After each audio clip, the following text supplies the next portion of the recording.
The Raiders back home in Allegiant. Can Geno Smith keep the offense rolling against the Giants? NFL Media's Judy Battista chimes in. And Raider Nation Radio's Kirk Morrison tells us how the Raiders defense can wreak havoc on rookie QB Jackson Dart. Plus, Devin White is setting records. We sit down with the Raiders linebacker. The Silver and Black Show starts now.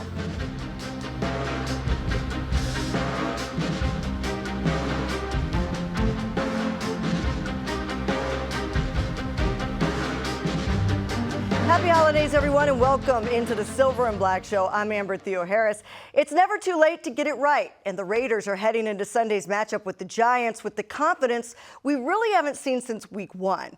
Patrick Graham's run defense was dramatically better in Week 16, holding the Texans to just 83 yards on the ground. That's 1 week after the Eagles put 183 yards on them. And on offense, Ashton Jeanty had 188 total yards from scrimmage against the #1 defense in the NFL. That type of development is huge for the Raiders' future. But there are 2 games left, and next up, it is a struggling Giants team. And to talk about the matchup, we welcome in my good friend, NFL Media's Judy Battista. And Judy, happy holidays to you. It's good to see you. Happy holidays. It's so great to see you again, Amber. Well, I know it's a little warmer here in Vegas than it is there in New York, but Allegiant is indoors, so it doesn't matter either way. But let's talk about the matchup. Both of these teams have struggled. They're both on 9-game losing streaks. Nothing really sticks out about either one of the teams. What exactly are you going to be looking for in those first snaps?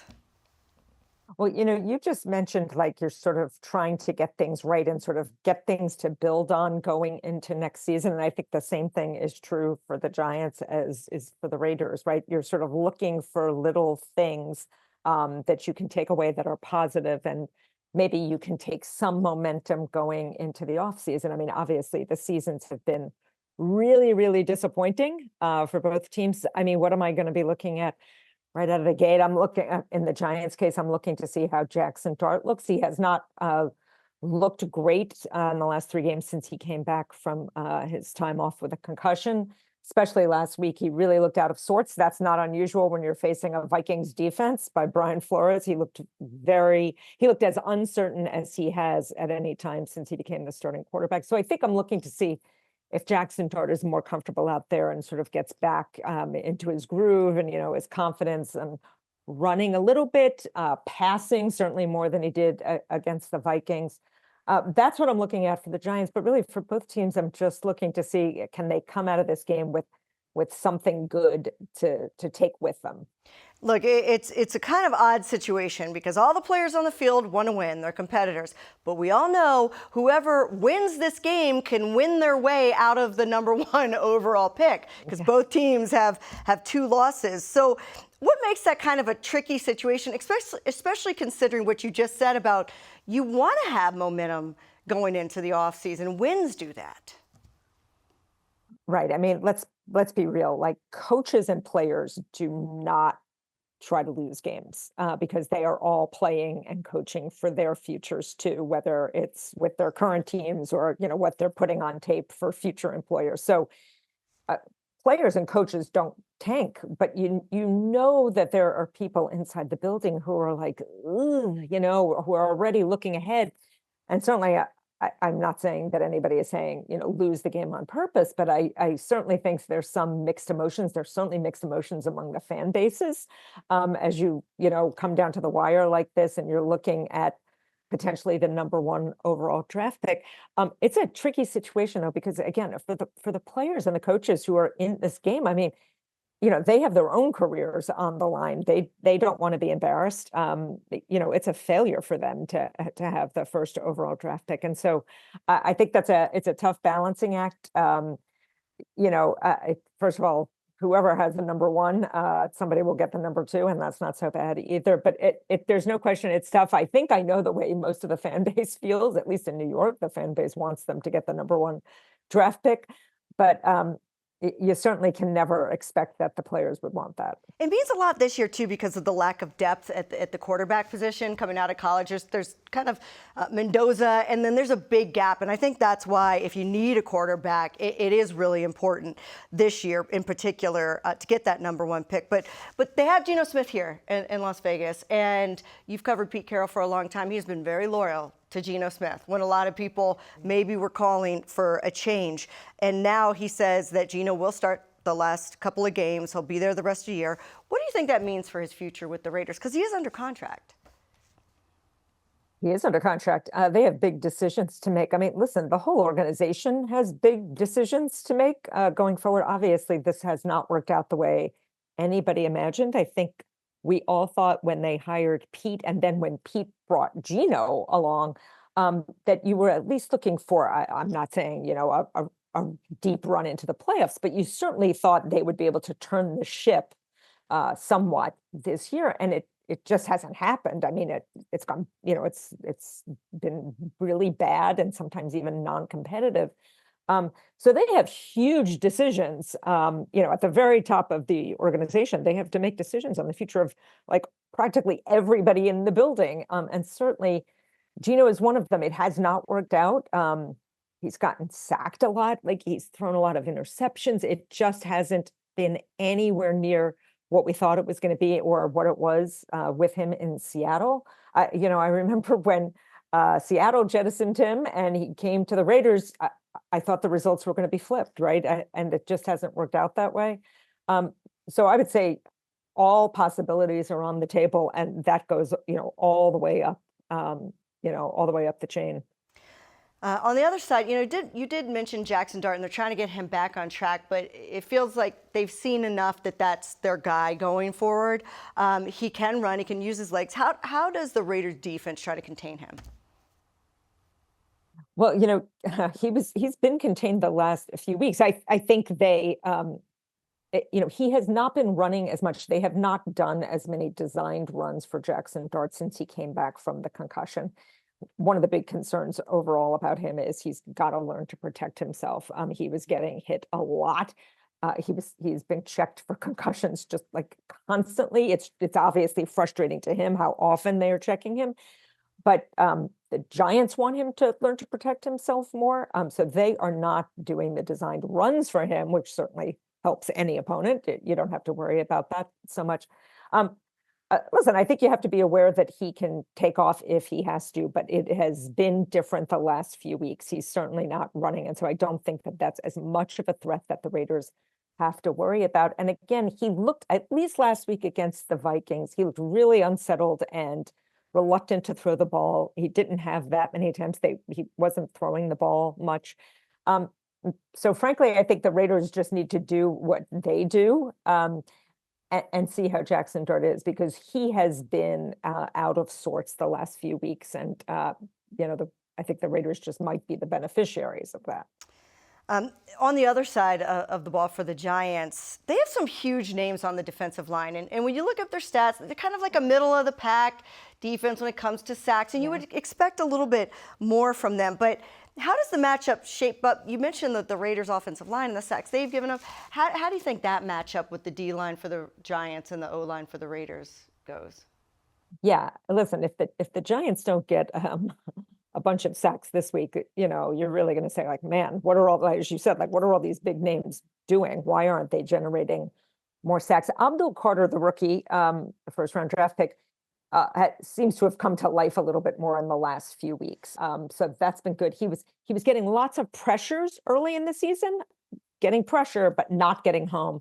And in the last few games, he's gotten home a little bit more. So maybe he's getting unlocked. Brian Burns has been terrific all season. Credit to him. He's had a terrific season when basically everything around him has been terrible. So credit to him for that. Dexter Lawrence has been quieter this year than you would expect, an all-pro to be. But again, this is a tough matchup. That should be on paper a tough matchup for the Raiders because they have had a tremendously difficult time protecting Geno. So a lot of sacks. He's taken a beating. They're struggling to protect him. So certainly the Giants look at that as an opportunity to get to the quarterback. And get a little bit of momentum going for the defense. It's obviously far too late in the season, but again, that's the sort of positive thing that a team would like to take with them into the postseason, into the offseason, rather.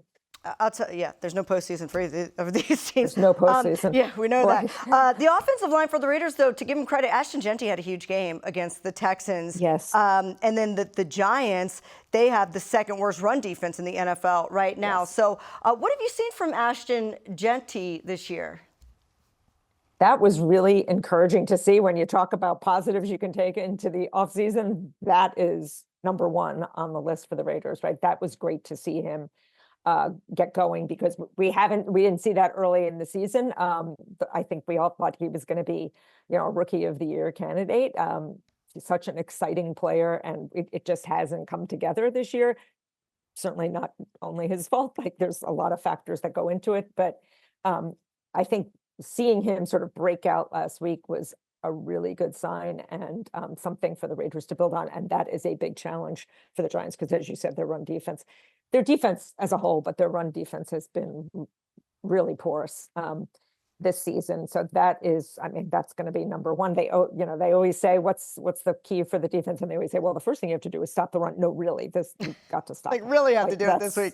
The last one. You really need to do it. Well, yeah, let's put your coaching hat on. You are Pete Carroll. If you're game planning against the Giants, what is the number one area you're attacking on the Giants? Is it the run defense? Is it you run right at them? I think so. Yes, I think so. Yeah, I think you try to. I think that is their weakness and has been their Achilles heel all season. And I think you go right at them. And again, you try to build on the momentum you got from last week from Genty. You try to build on that. He presumably has a lot of confidence coming into this game. If I would do that, if I were them, I would certainly try that first. And there's the running game. If you get the running game going, you're shortening the game. You keep Jackson Dart off the field, and that's probably something they want to do. All right, Judy, it's good to catch up with you. Good to see you. See your name on the sheet today. Yeah, always good to pick your brain there. I know how long you've covered the Giants. All right, happy Hanukkah, Merry Christmas, happy holidays to you. Happy holidays. All right, thanks, Judy. Coming up, Raiders linebacker Devin White stops by the set. That's next on the Silver and Black Show. Every year, millions fly with us at Allegiant because together, we go places. We see old friends and try new things. We laugh. We really like to laugh. And reconnect. We remember. And we wander, which leads to wonder. From how we go, to where we go, to what we do when we get there, we go further together.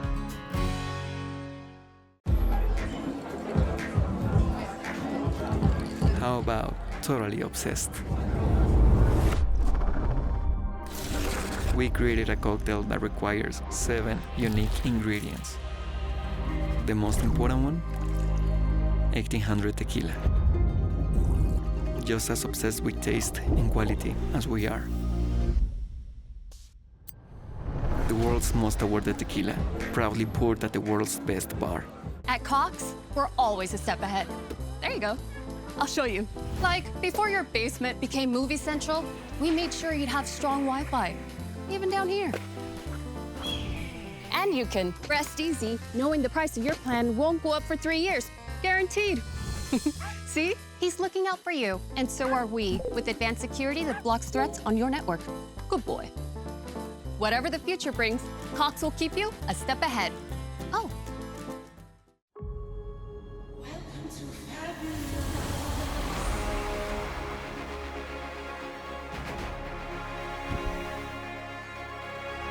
From the fabulous Las Vegas, Nevada, what amazing!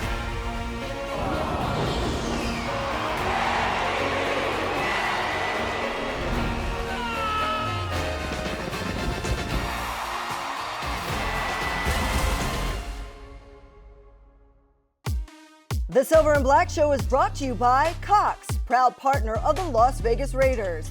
Allegiant, the official airline of the Raiders. Low fares, nonstop flights, only at Allegiant.com. Victory Live, connecting the world of live experiences. and by 1800 Tequila, official partner of the Raiders. Taste is everything. Please drink responsibly. Middle, they came down. Devin White, fourth down stop. Over there as they run it left side. Barkley spun into Devin White, and they rip him to the turf back at the 29-yard line. When I turn on the tape every Sunday, he's playing with his hair on fire.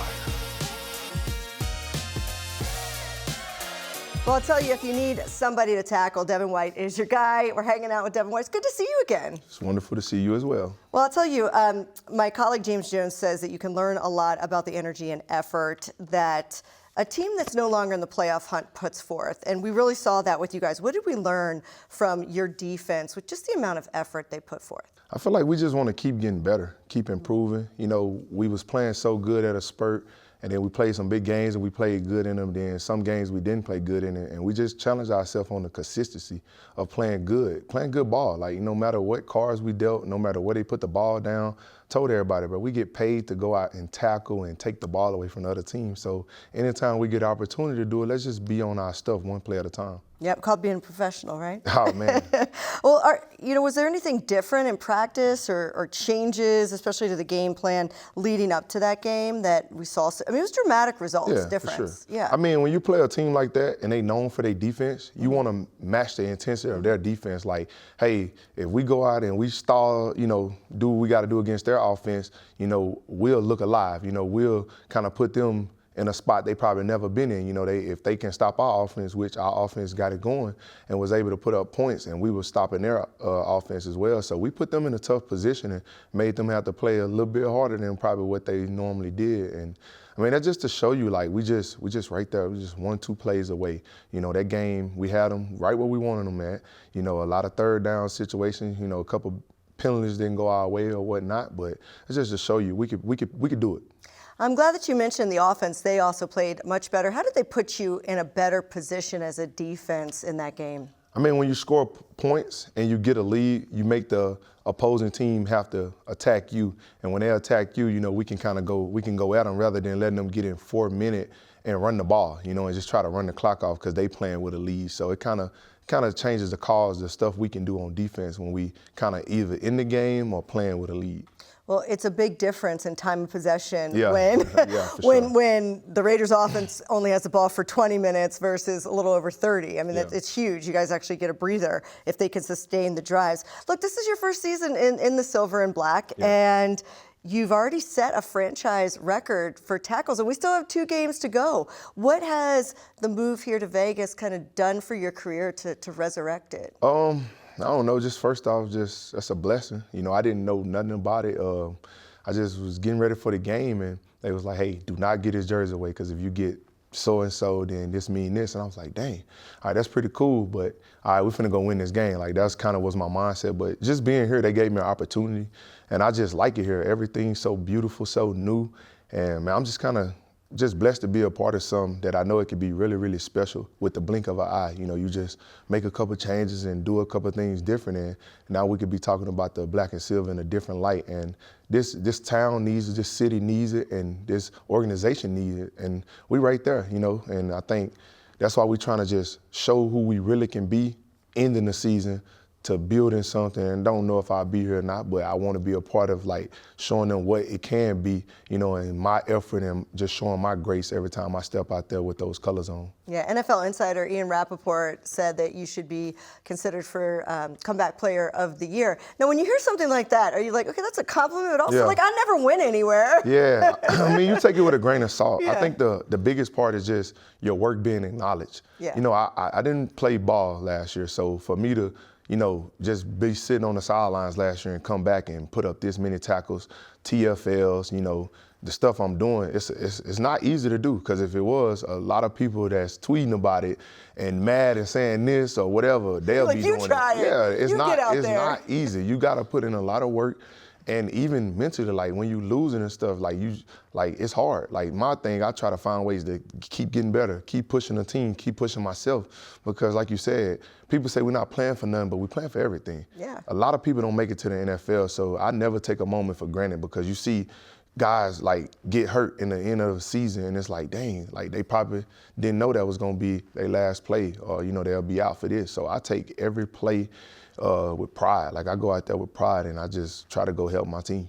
How has Patrick Graham put you in a position to be able to do all those things? I think he's making me very versatile. I play all over the board. A lot of people probably don't notice that. Like I go from Mike to Will. Sometimes I got to get on the line and play outside backer. We play dime coverage with a bunch of DBs. I'm the only linebacker in. So I got to learn a variety of things, but that's something that I was willing to do. He told me early, like, that's what I was going to have to do. And I was like, hey, I want it. Put it all on my plate. The goal is to eat, put it all on my plate. And I think I've been handling it well, and just kind of finding my niche with it, being able to just go to any position, because we're trying to get other guys on the field, and I don't have to come off. I can just move to another position and just keep rolling. I think that's good, and that just shows you how much that he trusts in me and the type of work that we put in to be able to do that, because a lot of guys can't do that. That's true. Versatility always keeps you employed, too. That's what they say. Your defense held off a playoff caliber offense and C.J. Stroud and the Texans. They've been scoring 25 points a game in their winning streak. So what does that do to a defense as far as confidence going into the last couple of games? I think you just gotta take that game, throw it out, but rise to the next occasion. I think the first thing we did was point out what we did wrong to not really dominate the game, and let's focus on that. Because if we got the other things right, if we fix that, we can probably go beat this team or beat this team, and that's what it's all about. It's all about winning, and just being sound. Nobody trying to do it on their own, just playing as a unit and communicating and just finishing the season strong, man, because it's been rough, man. It's been a lot of games that we've been in, and teams with really good teams, and I think about it all the time. Maybe if we just did this or did that, and maybe the record will be different, but you can't dwell on it. But obviously that we could play some good ball, but we got to be playing good ball consistent. It makes you realize in this league, it really is a game of inches. Oh, yeah. It's a saying, but it's true. We could have beat the Bears if we made the field goal. And the Broncos. And we didn't make the field goal, and now they one of the best teams in the league. So what does that say about us? And I know that ain't how you kind of categorize yourself, but we went against a team like that. We was in the fight with a team like that. We had an opportunity to win the game. And the same with the Broncos, another great team, and we played good ball against them. So, I mean, you don't want to just be the Grinch around here. You kind of want to look at the positives, too, and how you can build and gain off of it. Now you got Jackson Dart, the young guy. He's making some noise. Yeah. He's worth noticing. What do you see from him on film? I just see a relentless competitor. A guy that just young and just having fun and just want to will his team to victory. Willing to put his body on the line. And I feel like they helping him out with the run game over there as well, which you should always do for your rookie quarterback. But guy that's just playing relentless, man. So I'm excited to play him. Hope I get to meet him. You talk about the run, hopefully up close though, right? Like this close when you're sacked him. Okay, yeah. That's how you get to meet him. The run defense really did do a 180 last week. You guys did a great job against the Texans. What makes the Giants' run game? Cam Skadaboo's out, but they still are a top 10 rushing team. What makes them kind of sneaky good? The quarterback runs the ball, because he does so that helps it, yeah. as well. When you get that, that 11th guy rushing the ball, you get 10 blockers. But also, they just stay committed to it. If a team just stay committed and they run the ball 30, 40 times, something going to pop eventually, and they'll get some yards. But I mean, that's on us to go stop them. So we'll have certain personnel to be able to stop their run game and lock in on our cues and try to keep them down, so we can win the game. So it won't be a good rushing week for them this week. We're gonna lock in, and it starts obviously today in practice. It's going to be fun to be home at Allegiant, too, isn't it? Yeah. Yeah, it'll be nice. What does success look like for the Raiders' defense over the last two games? How do you want to finish, and what do you want to take away from that? I think success for the Raiders' defense over the next two games just look like just playing one play at a time, but playing with a lot of energy and a lot of passion. Being able to show the higher-ups here, like who wants to be here, and try to fight for a spot to be able to be brought back here next year and build on this first year experience. I think that's what success look like, and hopefully I could punch my ticket in to being one of the guys that being able to be brought back here, because it's been a challenging year, but a great year. Like, I learned so much about myself and about just this wonderful place, the history and everything. So I think we talk about breaking records. I think it's more to it than that. Like, I can get a lot more out this organization than just that, you know, and I'm talking about wins. That's true. And something tells me if you want to be here, you probably have one of the yeah. options. Oh, Something yeah. tells me that after Hey. breaking the team tackle record. I play hard enough, so. That's right. No we'll doubt see. about it. It's been fun to watch you. Thanks for being here, Devin. I and appreciate Merry you. Christmas. Are you going to get a horse or anything? You like horses? A new one? I bought some horses like 3 weeks ago. Oh, okay, that was your Christmas We present. gonna chill on the horses. I did order myself a new horse trailer, living quarters. Okay. Yeah. All right, cool. Yeah. Well, we'll have to hear about it. This is going to be on Raiders.com. Coming up, can the Raiders defense continue to shut down the run? Raider Nation Radio's Kirk Morrison tells us how next.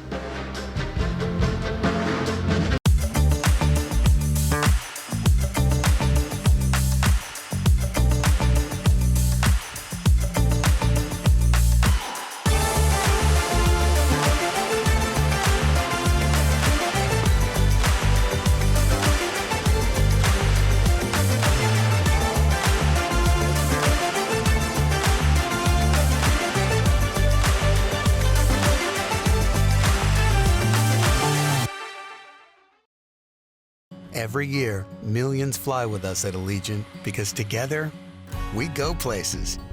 We see old friends and try new things. We laugh. We really like to laugh. And reconnect. We remember. And we wander, which leads to wonder. From how we go to where we go to what we do when we get there, we go further together.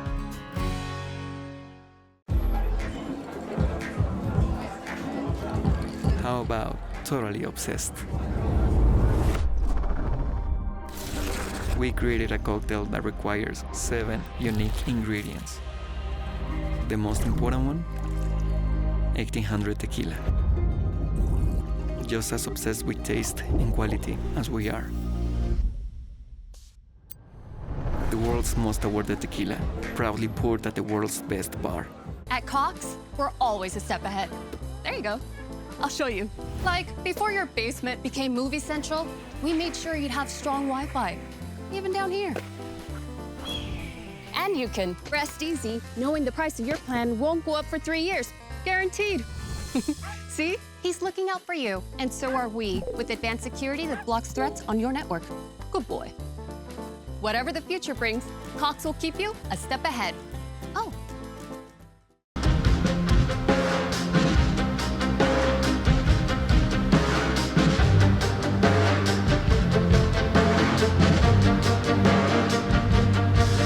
A lot more than you think is on the line when the Raiders welcome the Giants this Sunday at Allegiant Stadium. And to break down the matchup and much more, let's bring in Raider Nation Radio's Kirk Morrison. Kirk, welcome in. Merry Christmas to you. How you doing? Merry Christmas, Amber. Great to be with you. What's going on?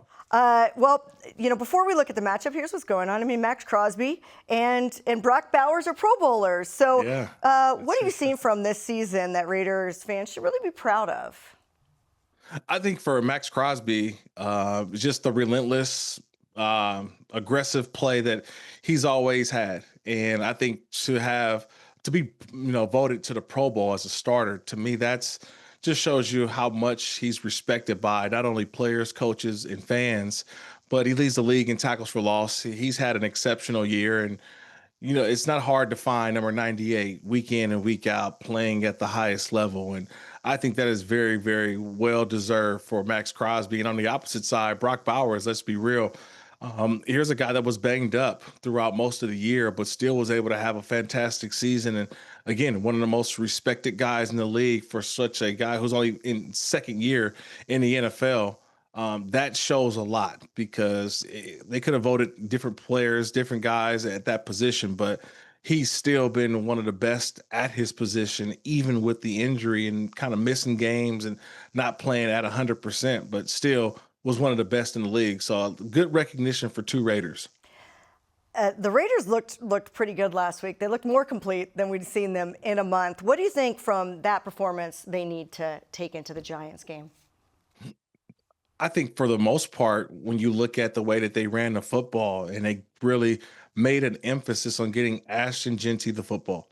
I've been clamoring for it all year, Amber, man. He needs 20 to 25 touches a game. And if he gets to 25, I really feel comfortable with where the offense is. And I thought that's what helped him out against the Houston Texans. He ran the ball with some dirty runs early, which is, 3-4 yard gains. And then all of a sudden, he pops one here for 10, or he pops one here for 7 and 8.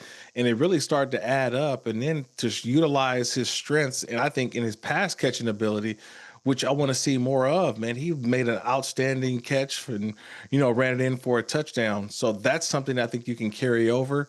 I think also what the carryover looks like is more what they did defensively.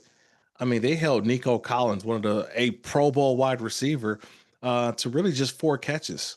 And I know he made one, that 4th catch was one that kind of sealed the game. But for the most part, I thought this Raider defense did a tremendous job. Multiple guys pressuring and making C.J. Stroud uncomfortable. The linebacking core, shout out to Devin White, the new single season record holder for most tackles in silver and black in Raider history. So shout out to him. But I just thought it was a conscious effort and guys buying into what Pete Carroll and his coaching staff has been preaching. It really gave us glimpses of what we thought the season was going to look like in the whole, but it was great to see how well they played and can they carry it over into these final 2 games of the home stretch. Yeah, we just talked about this with Devin White. He was on the show before you. That run defense, they were giving up 150 yards a game for like 3 games, and then they turn around and all of a sudden hold the Texans to just 83. How are they going to sustain that against the Giants, who actually have a top 10 rushing attack? Yeah, I think it's just guys being in their spot. I think there was some frustration that built up the previous week in Philadelphia. And you saw guys, yelling on the sideline and, having some uncomfortable conversations. And when you're a team that kind of sits back and you're like, man, what are we going to finish? How are we going to look? And, you look at your record, you sit at 2-13, but guys are going to say, look, I don't know about you, but I know the effort that I'm going to bring. I know that I'm going to be in the spot that I need to be in. And if you don't care about our team, then get out of here. It seemed like a lot of guys looked themselves in the mirror and looked at each other in the mirror. And really we saw an effort that, we had seen and at times throughout the season, but we didn't see that consistent, disciplined effort that I saw on Sunday versus the Texans. They were really stout. Everybody was making plays, and it didn't matter if it was just Max, man. It was everybody had their hand in it. All the linebackers, all the safeties and corners. One of the best team efforts. And so I think that what it feels like when you do things right, Amber, to a point where I'm going to do that again next week. Like I want to do it again next week because you were so close to getting that victory. And maybe this is the week that you get it done against the Giants. Judy Battista mentioned that the Giants haven't asked Jackson Dart to run a lot since his concussion and the other injuries. Right. And as a defender, if you're Max Crosby or you're Devin White, you're a linebacker, Kirk. How does that really play to your advantage? Well, you want a stationary quarterback. When there's no threat of quarterback run, you can call different defenses. And I think that's where the Raiders, trust me, they would love to be in that because they play a lot of zone. They're not a ton of blitzing when it comes to this Raiders football team. So if you're going to have a stationary quarterback, you're going to be able to rush 4 and be able to drop 7 guys in the coverage. Where there's that, if he's going to be a runner, you have to have someone designated to be the spy or keep an eye on him. The National Football League has some fast guys, some big guys, and Jackson Dart is learning early on that, look, I can't do the things that I did in high school and college because these guys will hurt me. And he is a quarterback who was a runner, and I think he's starting to hear that, especially, I'm a big fan of Hard Knocks, and I'm watching the Hard Knocks, the NFC East in this final month of the season, Amber. And when you start to hear other coaches' game plans for you is like, hey, he's a running back. Like, I think for him, he's finally starting to hear that because that's how teams play him. Is that he's a running back who happens to play quarterback, but once he comes out of the pocket, we treat him like a running back and you tattoo him. I think he knows that he wants to preserve his career. He's going to have to make sure he stays in the pocket or slide or get out of bounds or something.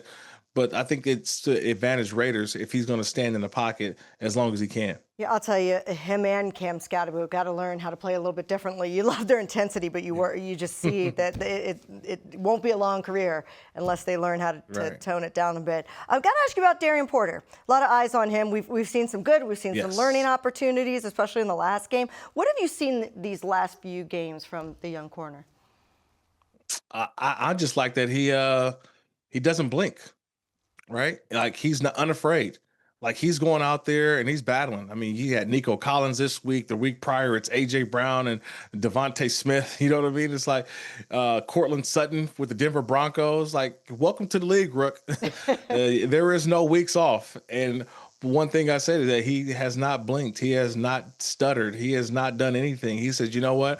I'm going to continue to battle. And you can see the learning process in which he's going through of how different he has to defense a lot of these guys. Like Cortland Sutton was a bigger guy, and you could see him really getting his hands on them and being physical. And Devontae Smith's a smaller guy, so he's got to play a little more off and a little more space and utilize his quickness and length on guys like that. And then AJ Brown was more of a bigger receiver, so you got to be a little more stout. And I thought a good performance by him was this past weekend against Nico Collins. Again, they held Nico Collins to 4 catches between he and Eric Stokes. He realizes he's the young guy. They're going to continue to go at him, but he is not backing down. And I think that's what I'll just continue to watch each week with his progression, is that he's learning where the spots are for him to not only be able to play on, to play off, but take some chances.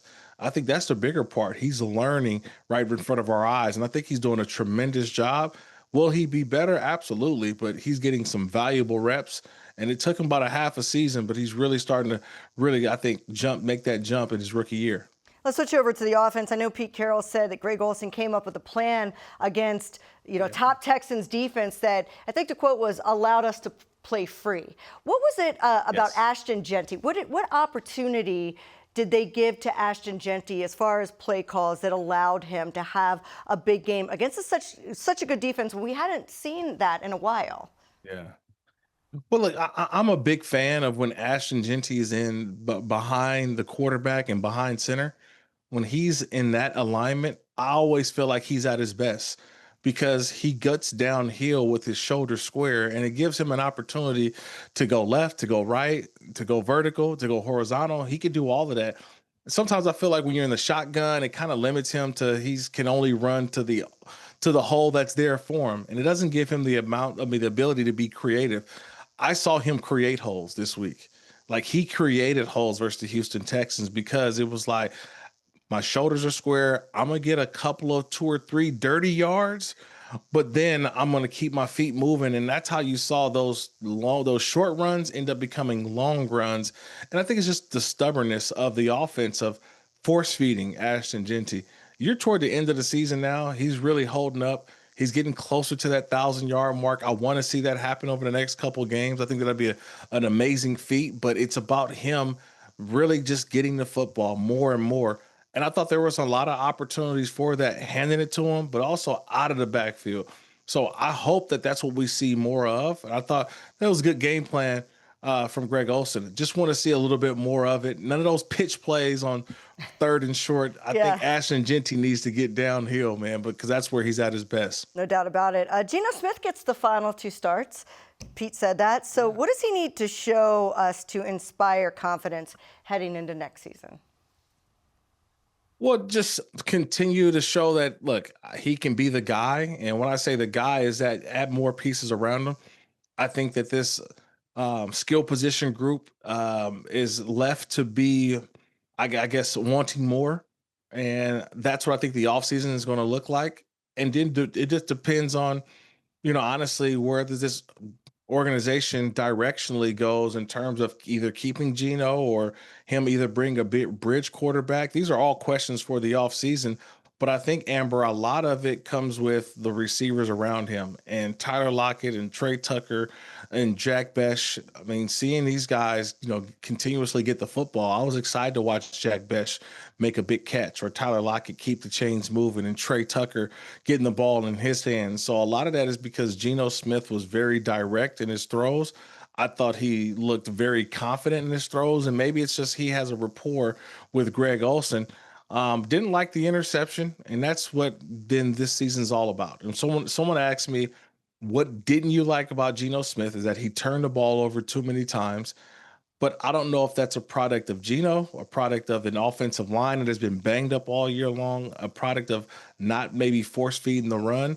all of that was different last week because of play action. The offensive line held up, and I thought Greg Olsen helped move the pocket a little bit. So that's what I want to see from Geno Smith, is just an improvement from week to week. We'll have the evaluation at the end of the year, Amber, on that quarterback position. But if we're going to look at the last couple of games, let's focus on where I think he can be better, because I feel like the team coming off of a hard-fought loss to the Texans may be playing a lot better than what we saw in the middle of the season. When you're looking at this game, what's going to be the tone setter for the Raiders early on? I would love to see a special team score, man. I would love to see special teams kind of do something. That's really, think about it. It's been a while. Yeah. And, you've changed, special teams coordinators now. Swinton takes over, obviously, earlier for McMahon. But, we've seen, Carlson has struggled a little bit this year. We haven't had that explosive kickoff return or kickoff. That's something that I want to see kind of set the tone a little bit. I feel like the Raiders have had more special teams woes this year than actually been sort of the advantage, like, for this team. Right. So that's what I hope that can happen this week, is that you're booting some good field goals through, you're making plays in the punt game, punt return, just any way to help out the team. I would love to see some complementary team play. And it starts really with the special teams group that can be a lot better than what we've seen in, I think, the early parts of the season. No doubt about it, Kirk. We look forward to your call on Raider Nation Radio. It's going to be live from Allegiant Stadium on Sunday. Good to see you. Enjoy Christmas. You too, man. Merry Christmas, Amber. Have a good one. Thanks a lot. Coming up, why we need to be careful when wishing for the #1 overall pick. Next on the Silver and Black Show.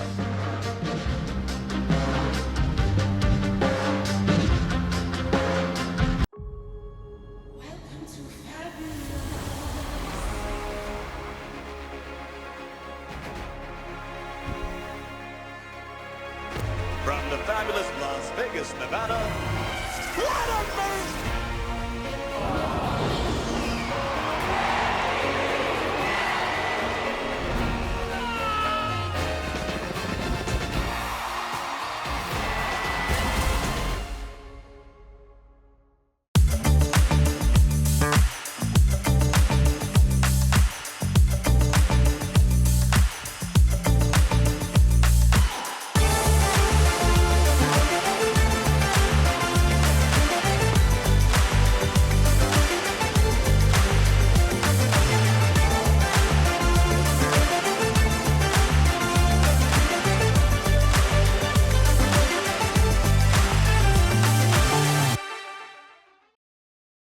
Every year, millions fly with us at Allegiant because together, we go places. We see old friends and try new things. We laugh. We really like to laugh. And reconnect. We remember. And we wander, which leads to wonder. From how we go to where we go to what we do when we get there, we go further together. At Cox, we're always a step ahead. There you go. I'll show you. Like, before your basement became Movie Central, we made sure you'd have strong Wi-Fi, even down here. And you can rest easy knowing the price of your plan won't go up for 3 years. Guaranteed. See? He's looking out for you, and so are we, with advanced security that blocks threats on your network. Good boy. Whatever the future brings, Cox will keep you a step ahead. Oh.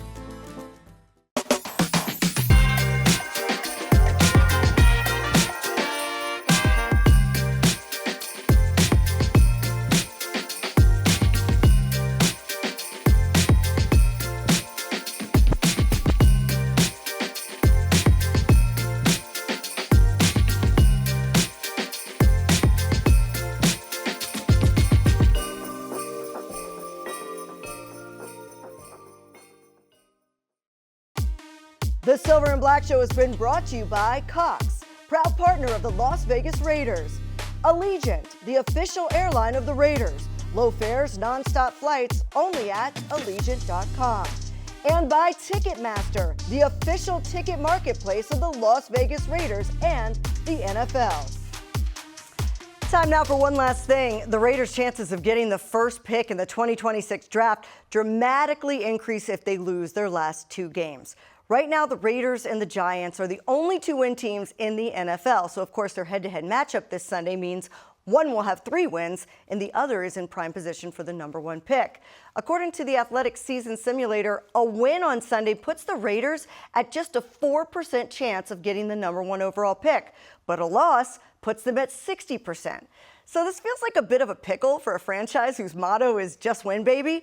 But for those of you who might be hoping the Raiders lose out just to get the number 1 overall pick, let me remind you, the first pick in the draft does not guarantee you a generational player.